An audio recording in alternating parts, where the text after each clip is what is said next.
اعوذ باللہ من الشیطان الرجیم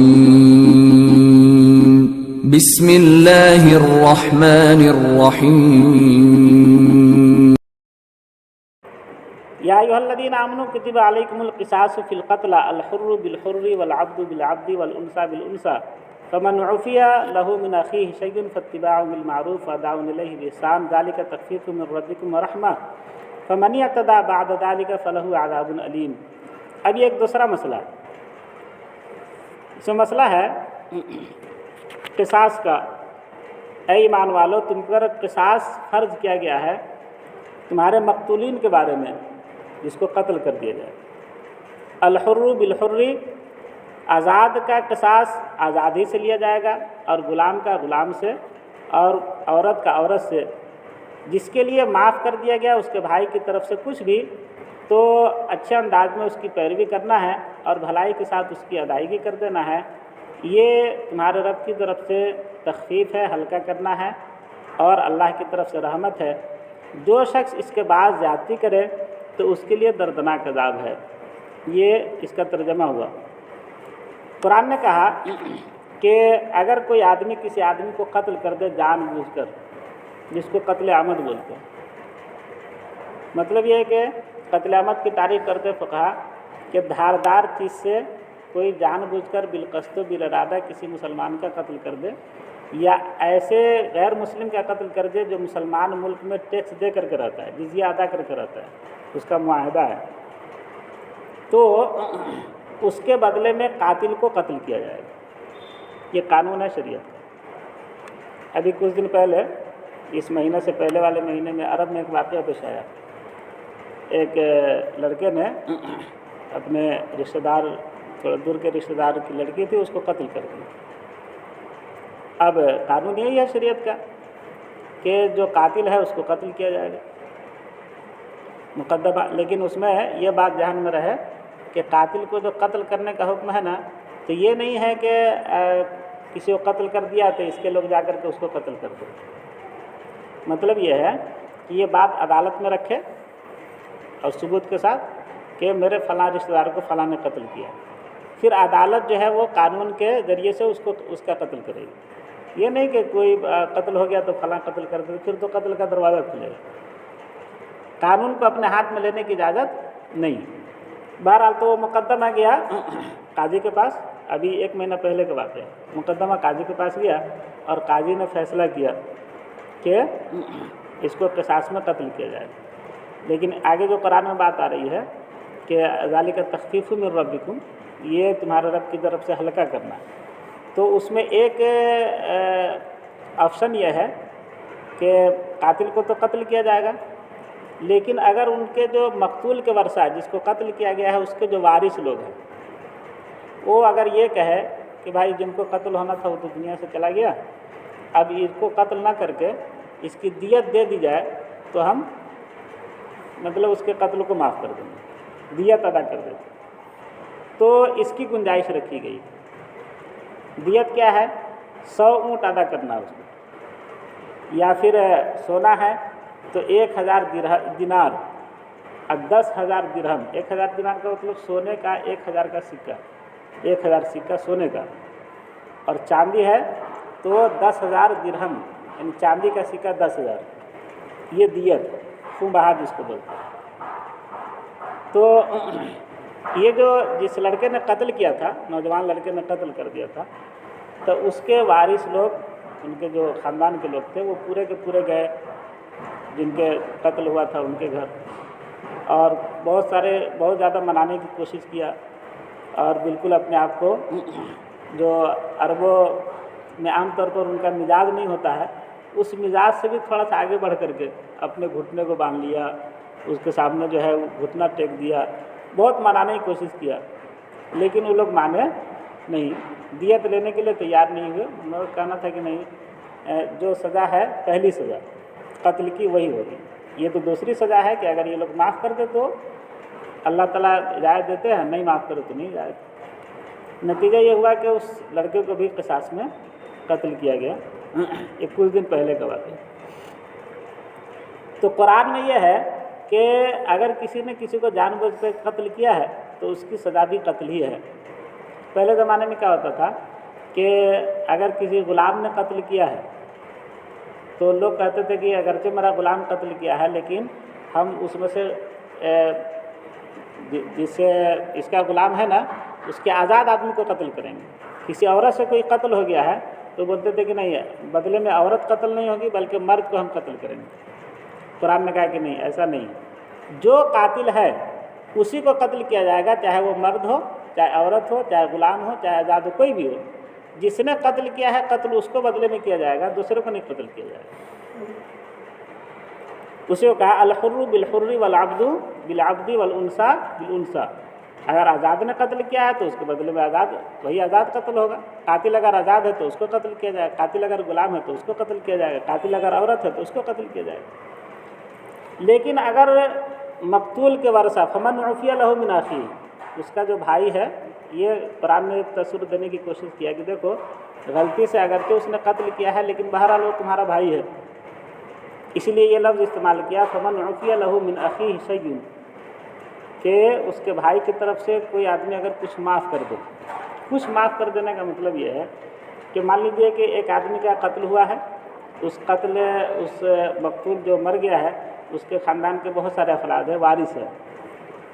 اب اس میں سے 5 آدمی تیار ہے کہ نہیں ہم بالکل معاف نہیں کریں گے، اس کو قتل ہی کیا جائے، لیکن 5 دوسرے جو وارث ہیں ان کے یا 2-3 ہی یہ اس پر راضی ہوگا کہ نہیں اب اس کو قتل کرنے سے کیا فائدہ، ہم دیت لے لیتے ہیں، تو کہتے ہیں اتنے سے بھی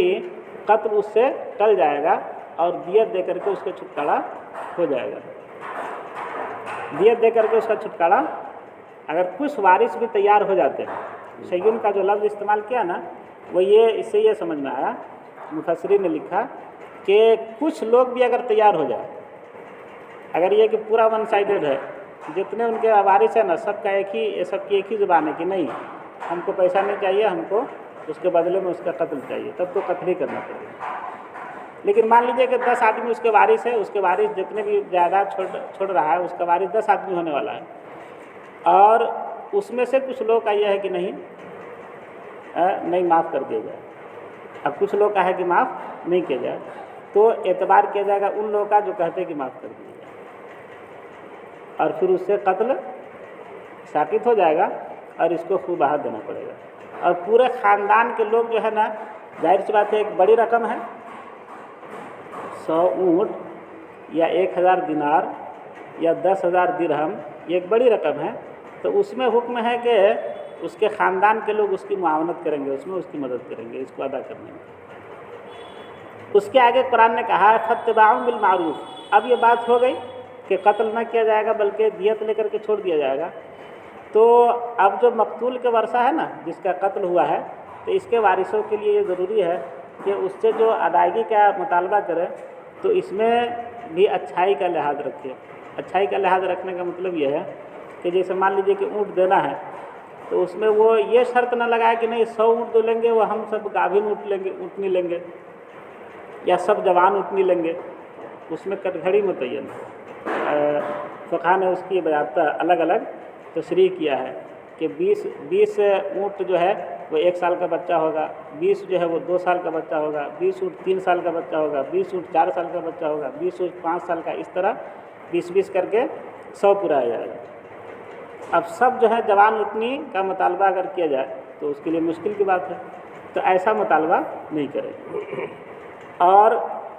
جو قاتل ہے اس کو جو ادا کرنا ہے اداؤن الیہ باحسان، وہ بھی اچھے انداز میں ادا کرے، یہ نہیں کہ جو اونٹنی کے بچہ کو خالی 100 اونٹنی کا بچہ لے لیا اس کو ادا کر دے دیا کہ ہم نے ادا کر دیا، ایسا اس کو نہیں کرنا ہے، اس کو بھی اس کا خیال رکھنا ہے دونوں طرف سے۔ فرمایا کہ ذالک تخفیف من ربکم، یہ جو حکم ہے نا اصل میں تو تھا کہ قاتل کو قتل کیا جائے، لیکن اللہ تعالیٰ نے ایک آپشن رکھا تمہارے جان کو بچانے کے لیے کہ پیسہ دے کر کے بھی اپنی جان کو بچا سکتے ہو۔ کہتے فمن اعتدی بعد ذالک، اس کے بعد بات چیت ہو گئی، مان لیجیے کہ مقدمہ عدالت میں گیا، عدالت نے پوچھا کہ بھائی تم خون بہا لے کر کے چھوڑ دو گے، تو کہا کہ چھوڑ دیں گے، اب بات چیت طے ہو گئی، دے دیا گیا۔ اب اس کے بعد اگر کوئی زیادتی کرتا ہے، مان لیجیے کہ جس خاندان کا آدمی مرا ہے اس نے اپنے جو بھی ادا کرنا تھا اس کو پیسہ دیت کا ادا کر دیا گیا، لے لیا، اور لینے کے بعد میں اس نے پھر جا کر کے اس آدمی کو قتل کر دیا، تو یہ زیادتی ہو گئی۔ پیسہ بھی لے لیا اور بعد میں اس کو قتل بھی کر دیا جا کر کے، تو یہ کیا ہوئی؟ زیادتی۔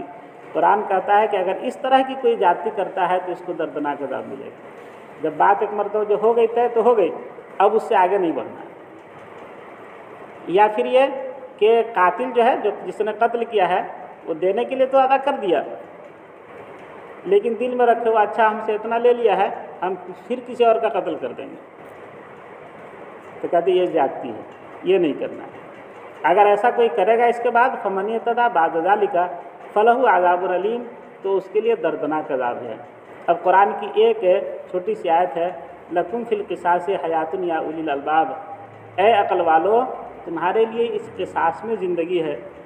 یہ جو قانون شریعت میں رکھا ہے نا کہ قتل کے بدلے میں قتل، اس میں زندگی ہے۔ کیسے زندگی ہے؟ کہ اگر ایک آدمی کسی کو قتل کیا، اس کے بدلے میں اس کو قتل کر دیا گیا قانون کا سہارا لے کر کے،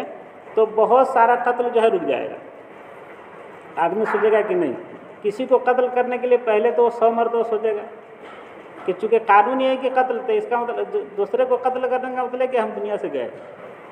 اس لیے وہ کسی کو قتل نہیں کرے گا۔ دوسرا یہ کہ اب ظاہر سی بات ہے، جس کے خاندان کے آدمی کو قتل کیا گیا ہے، اس کے بدلے میں ایک اور آدمی کو جب قتل کر دیا جائے گا تو اس کا غصہ ٹھنڈا ہو جائے گا، ہے نا، اور ہو سکتا ہے کہ وہ معاف کر دے، دیت دے کر کے چھوڑ دے، پھر بھی اس کا غصہ ٹھنڈا ہو گیا، تو جان بھی بچ گئی، ایک ہی آدمی قتل ہوا۔ لیکن مان لیجئے کہ اگر یہ قانون نہیں رکھا جاتا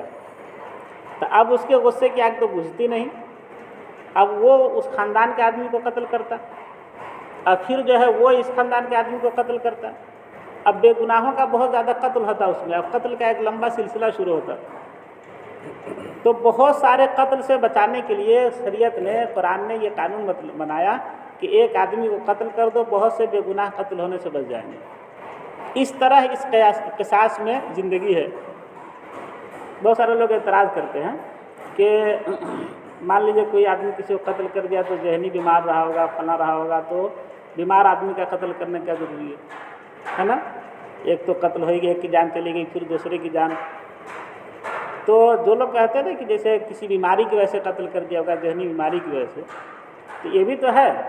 کہ اگر جسم کے کسی حصے میں کوئی بیماری ہو جائے، کوئی زخم ہو جائے، ہے نا، تو ڈاکٹر دیکھ رہا ہے کہ بیماری کا اثر آگے تک پہنچنے والا ہے، تو اس عضو کو کاٹ دیتا ہے تاکہ اس کے جسم کا دوسرا جو عضو ہے وہ کم سے کم سلامت رہے۔ ایسا کرتا ہے نا ڈاکٹر۔ تو اسی طریقے سے اگر وہ اتنا ذہنی بیمار ہے کہ وہ دوسرے کو قتل کرتا ہے، اور اس کی وجہ سے قتل کا ایک لمبا سلسلہ شروع ہونے والا ہے، تو کیوں نہ اس کو قتل کر کے اور بہت سارا قتل ہونے سے بچا لیا جائے۔ جس طرح ایک عضو کو آدمی بیمار ہونے کی وجہ سے کاٹ دیتا ہے کہ دوسرے عضو کو اور دوسرے جسم کے دوسرے حصے کی حفاظت کی جائے، اسی طریقے سے اس آدمی کو قتل کر کے قصاص میں اور بہت سارے جانوں کی حفاظت کی جائے گی۔ اس طریقے سے قتل میں زندگی ہے۔ لیکن قرآن نے ایک لفظ یہ بھی استعمال کیا، یا اولی الالباب، جو عقل رکھتے ہیں نا، عقل جو ٹھنڈے دل سے سوچیں گے تو ان کے لیے قصاص میں زندگی نظر آئے گی، اور جو اوپرے ادیاتے پھریں گے تو ظاہر سی بات ہے ان کے لیے تو سمجھ میں آئے گا کہ ظالمانہ قانون ہے اسلام کا۔ لیکن جو عقل والے ہیں وہ اگر غور کریں گے تو ان کو اسلام کے اس قانون میں کیا نظر آئے گا؟ ان کو زندگی نظر آئے گی کہ بہت سارے لوگوں کی زندگی بچ گئی اس ایک قانون کی وجہ سے۔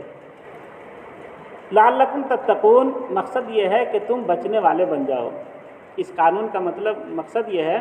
کہ تم بچنے والے بن جاؤ، بلا وجہ کسی کے قتل کے در پہ نہ ہو، بلا وجہ کسی کی جان نہ لیتے پھرو۔ اللہ تعالی ہم لوگ کو